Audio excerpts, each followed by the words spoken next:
मैं आपके साथ बात करूंगा function expression and function definition के बारे में। This is the best episode, तो वीडियो एंड तक देखें। अगर इस वीडियो से थोड़ा सा हेल्प हुआ तो जरूर चैनल को सब्सक्राइब करना, क्योंकि this is the best video of function definition and function expression.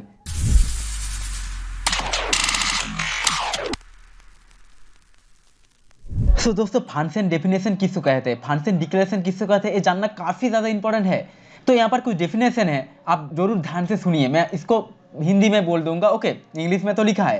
तो यह बोल रहा है कि a function declaration also known as function statement declare a function with in a function keyword. The function declaration must have a function name. इसके मतलब क्या है कि फंक्शन, जब हम लोग कुछ फंक्शन लिखते हैं ना, वो कैसे लिखते हैं, पहले फंक्शन कीवर्ड यूज करते हैं फंक्शन, देन फंक्शन का नाम लिखते हैं एंड देन उस फंक्शन को हम लोग यूज करते हैं कुछ स्पेसिफिक काम के लिए, ओके। तो इसको कहते हैं फंक्शन डिक्लेरेशन और फंक्शन डेफिनेशन। सेकंड क्या है, function declaration does not require variable. इसका मतलब जब आप फंक्शन डिक्लेरेशन करते हैं ना और डेफिनेशन देते हो, वहां पर क्या है, वेरिएबल देना जरूरी नहीं है। आप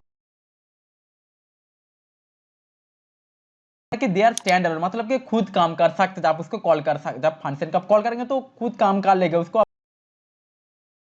है। And last one, the function in function declaration can be accessed before and after the function definition. इसके मतलब अगर आप प्रीवियस एपिसोड देखा है जिसमें मैं होस्टिंग के बारे में थोड़ा कुछ बताया था, वो ओवर बोला था कि जब आप फंक्शन ऑलरेडी क्या करते हो, बोलो टाइप कर देते हो, ओके, आपके HTML के डॉक्यूमेंट के अंदर, ओके, तो वो जो फंक्शन है उसको आप एक्सेस कर सकते हो, बिफोर यूज होने से पहले उसको आप एक्सेस कर सकते हो दोस्तों। तो उसका क्या है, यहाँ पर देख सकते हो, function multiply parameter A parameter B, okay. तो पहले मैं आपको प्रैक्टिकल दिखाता हूँ कि फंक्शन डिक्लेरेशन किसको कहते हैं। तो देखो, मैं ऑलरेडी मेरे ब्राउजर में आ रहा हूँ, जैसे ब्राउजर एंड यहाँ पर प्रोग्रामिज करके एक ऑनलाइन एडिटर है, इसमें मैं यहाँ पर काम कर रहा हूँ। तो यहाँ पर मैं सिंपली, अब देखो यहाँ पर जस्ट पहले फंक्शन डिक्लेरेशन कैसे, फंक्शन आपको लिखना पड़ेगा। जैसे कि मैं मल्टीप्लाई ले रहा हूँ यहाँ पर, ओके। तो मैं मल्टीप्लाई लेने के बाद दोस्तों क्या करूंगा, यहाँ पर जस्ट मैं लेता हूँ A, B, ओके, ऐसे करके मैं दे रहा हूँ। एंड सेकंड, देन मैं काली पे स्टार्ट करने के बाद यहाँ पर क्या लिखता हूँ, console.log टाइप करता हूँ एंड देन इसके अंदर मैं एक नंबर A एंड मैं ऐसे करके B देता हूँ, राइट।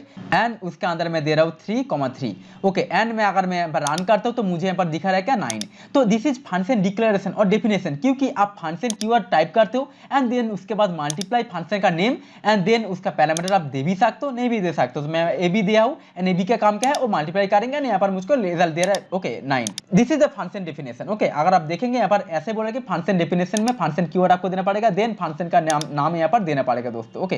तो दोस्तों अभी आपको मैं दिखाऊंगा फंक्शन एक्सप्रेशन किसको कहते हैं, फंक्शन एक्सप्रेशन का यूज होता है। तो दोस्तों फंक्शन एक्सप्रेशन किसको कहते हैं, function expression is similar to a function, मतलब कि किसके सिमिलर, किसके, फंक्शन जो डेफिनेशन उसके वही सेम ही है, फंक्शन एक्सप्रेशन दो ही सेम है, बट क्या डिफरेंट है, विदाउट द फंक्शन नेम, मतलब कि फंक्शन एक्सप्रेशन के अंदर आप फंक्शन नेम नहीं देते, ओके, यहाँ पर फंक्शन नेम नहीं होता। Then function expression can be stored in a variable assignment, मतलब कि फंक्शन एक्सप्रेशन में आप वेरिएबल में फंक्शन क्या स्टोर करते हो, ओके। देन क्या है, function expression load and execute only when the program reaches the line of code. इसका मतलब क्या है, जब जो जावास्क्रिप्ट जो इंटरप्रेटर है, जब उस पार्टिकुलर लाइन में आते हैं जहां पर आप फंक्शन एक्सप्रेशन लिखा है, वहां पर आने के बाद तो एग्जीक्यूट करते हैं, उससे पहले एग्जीक्यूट नहीं करते दोस्तों, ओके। एंड उसका सिंटेक्स क्या है, यहाँ पर सिंटेक्स वेरिएबल कैलकुलेट, यहाँ पर A B दिया है एंड ऐसा कुछ दिया है, ओके। तो मैं आपको पहले एक चीज मैं आपको बोलना भूल गया था। देखो, मैं अगर आपको क्वेश्चन करूंगा, बहुत ही इंटरेस्टिंग लेवल पर क्वेश्चन है कि फंक्शन डेफिनेशन अब लिखने के बाद जावास्क्रिप्ट के अंदर अगर आप उसको कॉल करेंगे, पहले देखो अभी मैं मल्टीप्लाई मतलब फंक्शन लिखने के बाद मैं यहाँ पर कॉल किया हूँ, आप देख सकते हो। बट उससे पहले क्या मैं कॉल कर सकता हूँ, यहाँ पर मैं अगर लिखूंगा, जैसे कि मैं यहाँ पर टाइप करता हूँ मल्टीप्लाई और इस पार्टिकुलर लाइन को मैं यहाँ पर सिलेक्ट करता हूँ, ओके। इसको सिलेक्ट करके मैं इसके यहाँ पर आगे पेस्ट कर देता हूँ, ओके। एंड अभी आप देखेंगे फंक्शन उसके नीचे है, अगर मैं रन करता हूं तो मुझे दिख रहा है कि, तो दोस्तों आप देख सकते हो ऑलरेडी मैं मल्टीप्लाई के फंक्शन से पहले उसको लिखा हूं। अगर कि एग्जीक्यूट होता है, अगर मैं यहाँ पर रन करता हूं तो आप देखेंगे ऑलरेडी वो पार्टिकुलर फंक्शन देखो ऑलरेडी एग्जीक्यूट हो जाए। इसका मतलब कि फंक्शन डेफिनेशन लिखने के बाद उसको आप एग्जीक्यूट कर सकते हो, उसको यूज होने से पहले, मतलब को यूज हुआ है लास्ट में, ओके, यहाँ पर यूज हुआ है, उससे पहले भी उसको आप यूज कर सकते हो दोस्तों, ओके। अच्छा, देन अभी आप देखेंगे क्या, फंक्शन एक्सप्रेशन, फंक्शन इसमें मैं आपको ऑलरेडी बोला था कि फंक्शन एक्सप्रेशन में उसका कोई नेम नहीं होता। सेकेंडली उसका आप एक वेरिएबल स्टोर करते हो एंड थर्डली वो उसको आप एक्सेस नहीं कर सकते फंक्शन डेफिनेशन जैसे आप उसको आप एक्सेस नहीं कर सकते तब तक जब तक उस पार्टिकुलर लाइन में जावास्क्रिप्ट उसे इंटरप्रेट नहीं कर सकते तब तक। तो जैसे कि दोस्तों अभी मैं इसको मैं सब कुछ डिलीट कर देता हूँ। डिलीट करने के बाद मैं यहाँ पर रन करता हूँ, सब कुछ क्लियर है। तो मैं फिर से और एक फंक्शन यहाँ पर एक्सप्रेशन टाइप करता हूँ, जैसे कि मैं लिखता हूँ क्या, जैसे वैट देता हूँ एंड यहाँ पर नाम देता हूँ मल्टीप्लाई। ओके दोस्तों, यहाँ पर बहुत ही ध्यान से मल्टीप्लाई देके यहाँ पर, तो दोस्तों आप देख सकते हो ऑलरेडी मैंने यहाँ पर वेरिएबल मल्टीप्लाई करके फंक्शन एक्सप्रेशन आपको मैं समझा रहा हूँ अभी। ओके अभी देखो वेरिएबल मल्टीप्लाई लिखा हूँ एंड देन उसके अंदर एक फंक्शन है, फंक्शन में दो पैरामीटर है ए एंड बी एंड वहाँ पर मैं रिटर्न किया हूँ A multiply by B and यहाँ पर मैं कॉन्सोल लॉग में मल्टीप्लाई किया हूँ 3.3। ओके 3,3। अगर मैं रन करता हूँ तो मुझे क्या आंसर दिखा रहा है, मुझे डेफिनेटली 9 दिखाएगा। But question what is the question, main question is यहाँ पर देखो फंक्शन एक्सप्रेशन में आप क्या करते हो, वेरिएबल में ना फंक्शन का नेम यहाँ पर स्टोर कर देते हो। ओके देन उसके अंदर यहाँ पर वो एक्सप्रेशन हुआ है, मतलब उसके अंदर जो कुछ लिखा वो एक्सप्रेशन है। किसका एक्सप्रेशन है, मल्टीप्लाई जो वेरिएबल उसका एक्सप्रेशन क्या है, एक फंक्शन है वो ए बी को पैरामीटर है वो क्या करते हैं मल्टीप्लाई करते हैं। ओके समझ पा रहे हो मैं क्या बोलना चाहता हूँ। अगर मैं सेम ही चीज यहाँ पर देखो, मैं सेम ही चीज यहाँ पर दूंगा 2,2 दे रहा हूँ। ओके एंड अभी दोस्तों अभी मैं यहाँ पर रन करता हूँ तो आप देखेंगे पहले 4 आया है। 4 किसके लिए आया है, 4 बेसिकली यहाँ पर जो फंक्शन यहाँ पर आप देख सकते हैं, मैं कमेंट करके मैं बोल रहा हूँ function definition, this is a function definition के लिए हेल्प से आया है and this is function expression. Okay function expression के लिए आया है। ओके तो बहुत ही ध्यान से देखना यहाँ पर क्या हुआ है। बेसिकली फंक्शन डेफिनेशन में आप क्या करते हैं, फंक्शन कीवर्ड आप डिसाइड करते हो और डिफाइन करते हो, देन फंक्शन का नेम यहाँ पर टाइप करते हो, देन वो क्या काम करते हो देते हो। बट फंक्शन एक्सप्रेशन में आप क्या वेरिएबल में फंक्शन का नेम स्टोर कर देते हो। ओके एंड देन उसके अंदर में फंक्शन का एक्सप्रेशन और इस वेरिएबल का एक्सप्रेशन यहाँ पर देते हो, देन यहाँ पर के उसको आप कब कॉल कर सकते हो। यहाँ पर जो डेफिनेशन में यही बोला है कि फंक्शन एक्सप्रेशन में क्या है, similar function definition function expression similar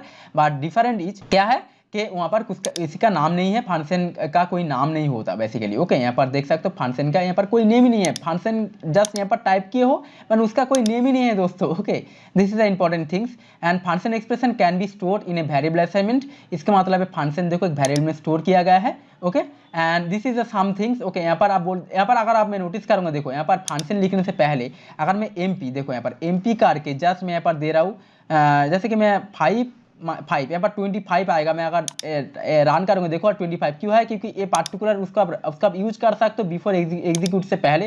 but अगर मैं इस पार्टिकुलर लाइन को यहाँ पर जो पार्टिकुलर इसको मैं कॉपी करता हूँ एंड इसको यहाँ पर अगर पेस्ट कर दे के अगर मैं रन करता हूँ तो मुझे क्या दिखाएगा, मुझे दिखाएगा देखो ये पार्टिकुलर लाइन को वो एग्जीक्यूट नहीं कर सकता। क्यों नहीं एग्जीक्यूट नहीं कर सकता, आपके माइंड में क्वेश्चन है।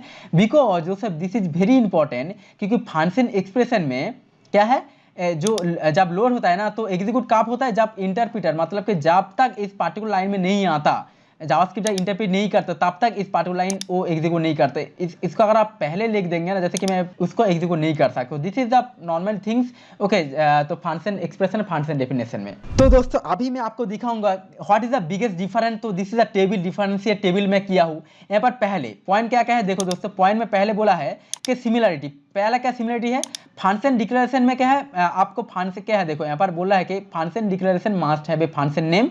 ओके डिक्लेरेशन फंक्शन नेम को आप देना पड़ेगा, बट फंक्शन एक्सप्रेशन में क्या है आपको कोई भी नेम नहीं देना पड़ता है। ओके नेक्स्ट है वेरिएबल, फंक्शन डिफिनेशन वेरिएबल देना पड़ता है डेफिनेटली। देखो यहाँ पर फंक्शन डिक्लेरेशन में डू नॉट रिक्वायर, मतलब कि यहाँ पर do not require, function definition में कोई आपको मतलब कि वो जो क्या है जो वेरिएबल नहीं देना जरूरी है, बट फंक्शन एक्सप्रेशन में आपको क्या है बोलो यहाँ पर जरूरी है क्या, डस नॉट रिक्वायर, यहाँ पर आपको डस रिक्वायर, यहाँ पर मैं नॉट नहीं यहाँ पर रिक्वायर होगा, डस रिक्वायर वेरिएबल यहाँ पर रिक्वायर होगा। ओके नेक्स्ट क्या है एग्जीक्यूशन में क्या है, this are executed before any other code. आपने पहले देखा फंक्शन जो डिफिनेशन उसको पहले आपको एग्जीक्यूट कर सकते हो, बट फंक्शन एक्सप्रेशन में वो क्या लोड होने के बाद जब तक जावास्क्रिप्ट इंटरप्रेट नहीं करता तब तक वो एग्जीक्यूट नहीं होता। होस्टिंग में क्या है, होस्टिंग में function expression can be hosted, मतलब function ever are hosted. Okay function expression not है, फंक्शन एक्सप्रेशन नहीं होस्टेड नहीं होता। ओके तो this is the difference table. तो दोस्तों कैसे लगा एपिसोड जरूर नीचे कमेंट करके बोलना एंड लाइक करना, शेयर करना, सब्सक्राइब करना। अगर कुछ भी प्रॉब्लम है तो नीचे कमेंट करके जरूर बताना। नेक्स्ट एपिसोड आ रहा है वहाँ पर मैं बहुत कुछ शेयर करूंगा आपको लिए, बहुत कुछ आ रहा है जावास्क्रिप्ट में इंटरव्यू सीरीज के अंदर। तो थैंक यू सो मच इस वीडियो देखने के लिए।